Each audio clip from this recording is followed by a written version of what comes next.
Okay, so we have been going through a lot of historical footage here on ABT Lockdown Live. You've seen some of it on the show, but I have tracked down the man who made the best Breamin historical footage there is. He made Breamin I and II.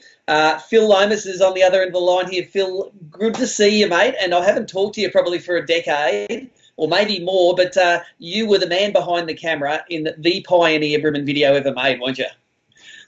Well, mate, you scared me when you said 20 years ago. Where's it gone? Yeah, it is, mate.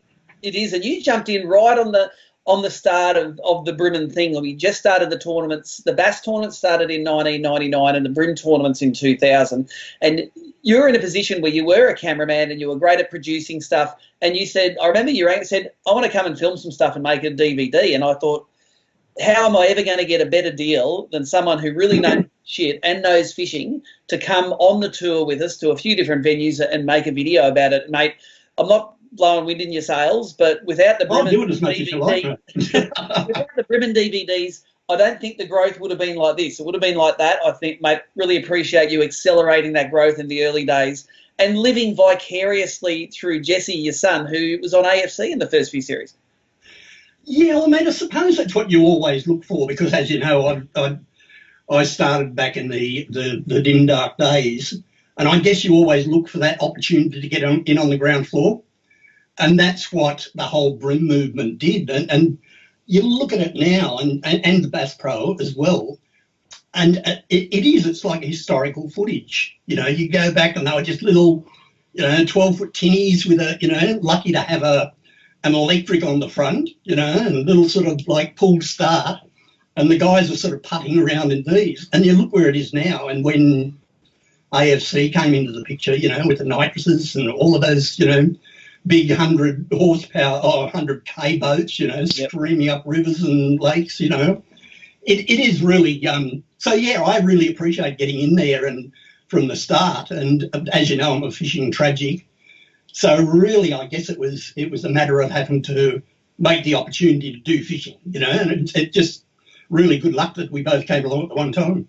Yeah, well, let's talk about Breamin first, because Breamin was the first one, and what she did was you came on the road with us to Foster, to Shoalhaven River, to a Gold Coast event. The point I'm making is it's not like today where people make content on a tiny device. It's not very expensive to do. They can edit it straight away. It's all very instant. It was probably a year and a half, actually, by the time you finished the post-production, a real labour of love. Oh, mate, it was. It took a long time. I really don't, well, I know that people don't understand the process of editing a professional, documentary, the time it takes, the cost that it takes, the equipment. Like, it also coincided with the arrival of high definition in Australia. There were lots of things happening, it was the Sydney 2000 Olympics, all of that was happening. And like, for example, people still can't believe when I tell them, the cameras that we were operating then, the HD cameras, they were worth 250 grand, for a camera. Now you can get it on an $1,100 iPhone.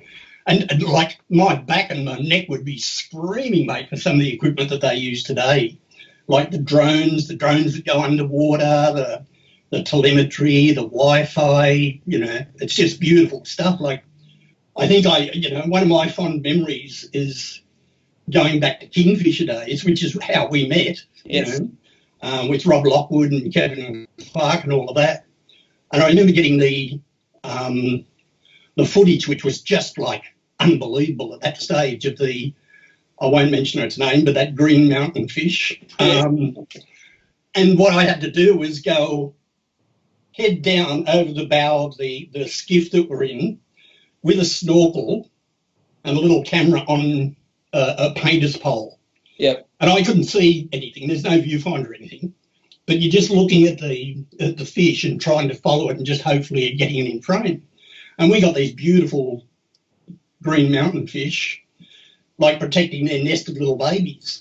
Yeah. Like you look at it now and look what you can do. You've got little porta subs, that can go in and you can operate it by your phone and all of that, it's just beautiful now. But in those days, it was the big 15-kilo camera on your shoulder and I was strong back then. Yes, and look, I remember meeting a guy called I think his name was Ian Bates from ProCam in Brisbane, who was really, he sort of partnered with you through this because he gave you access to a studio. And again, nowadays a studio is an Apple Mac laptop, but back in those days it was an entire room full of more gadgets than the space shuttle, and it was due to his generosity as well that we could sort of get this off the ground and get it out there. Explain a little bit of that process. You know, it was for you, it was driving to Brisbane and sitting in post-production, and it's why it's dated so well, all of this stuff, isn't it? Because the production quality is good.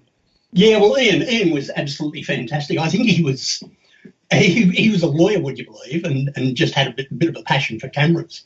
So he took off and got into cameras and got his own production and post-production place in Brisbane, which is still operating, which is an achievement in itself these days.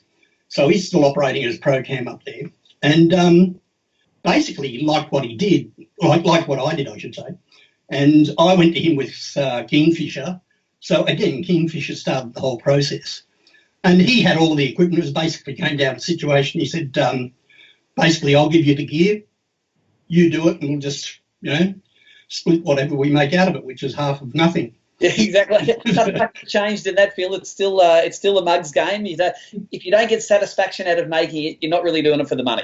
That was it, mate. And it's not, like when I look back on my career, it's not you don't make money. There's no money in the industry, but it's the privileges you get. It's the privileges that you get with meeting up with people like yourself and with Ian Bates and liking what you do. So, his generosity comes into it. And like I've done the Olympics. For 2 years went around the world to all these exotic locations doing wildlife.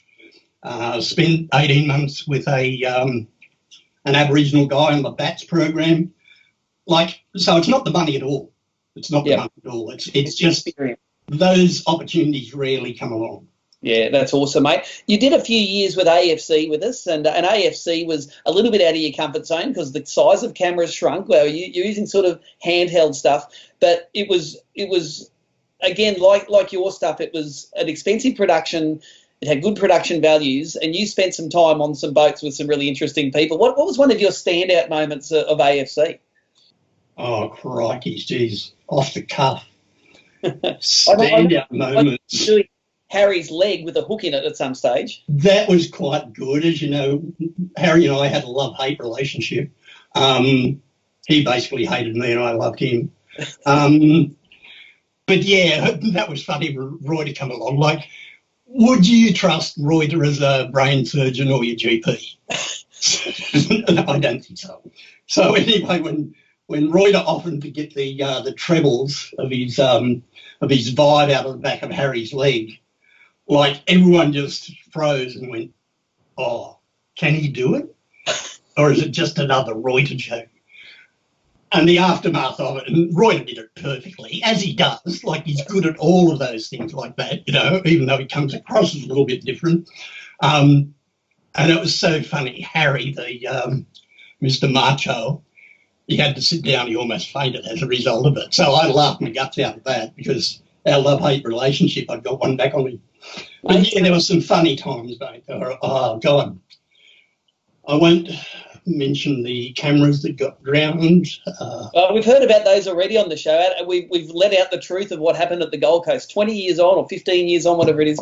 Reuter came on the show the other day and told us about, I think it was Mike Hirschfield flying through the air with his camera detached from him and it all go and splash. So that's all out in the open now, mate. But that cameraman wasn't you, was it? No. I purposely put them in. Mine wasn't an accident. Mate, the other thing that we know you for is your father of Jesse Lomas, and he was a star in the very first AFC episodes. And give us a quick update about what Jesse's doing nowadays. Yeah, mate, he did really well in those series. I'm sort of so proud of him of what he did because it's like everything that he's done. He just seemed to have this innate knowledge more on the biology of fishes, so he could sort of he really sort of got to know them and learned how to fish for them. So, yeah, I was extremely proud. So coming from me being a documentary wildlife cameraman, fishing tragic, to see that all come out in Jessie was, very rewarding for a dad. That's awesome, mate.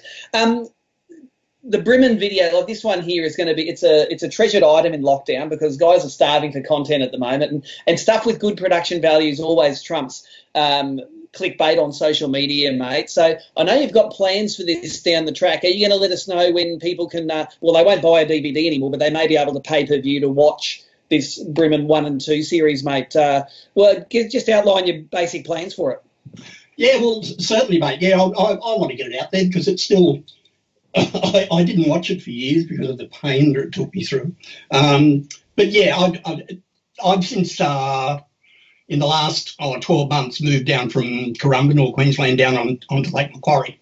So yeah, I've got to totally change my whole website structure and all little satellite platforms that I've got with it.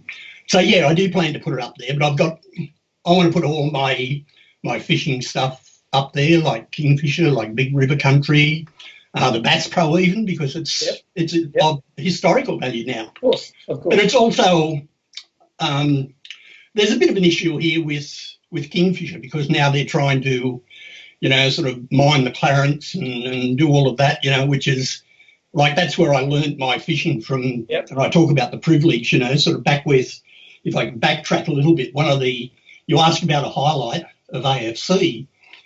The biggest highlight was just learning from those guys, the experts, and that's what I mean about the privilege.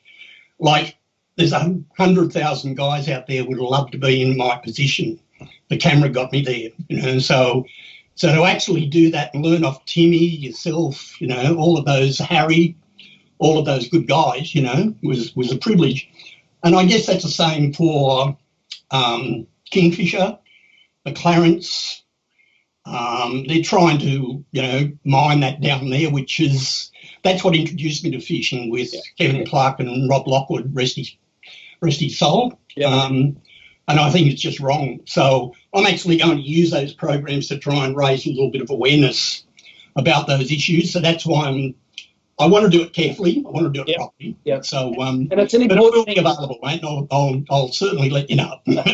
That's awesome, mate. Yeah, it is and it's one of the few undammed, pristine rivers where those fish can live, mate. So, mate, you let us know when Bremin I or II is available, and good luck with the rest of your stuff, mate. Really appreciate you taking the time to come on ABT Lockdown Live, mate, and look after yourself. Don't get this flu that's going around, mate, because I hear it's a real bug. You might have noticed I'm a bit croaky, so it's definitely the flu. Oh, yeah. No, if they pull out a gun, mate, they're not going to put you down. It's all good. They won't get rid of me that easy. All right. Thanks for joining us, mate. Appreciate the time. Mate, a pleasure. Been real fun.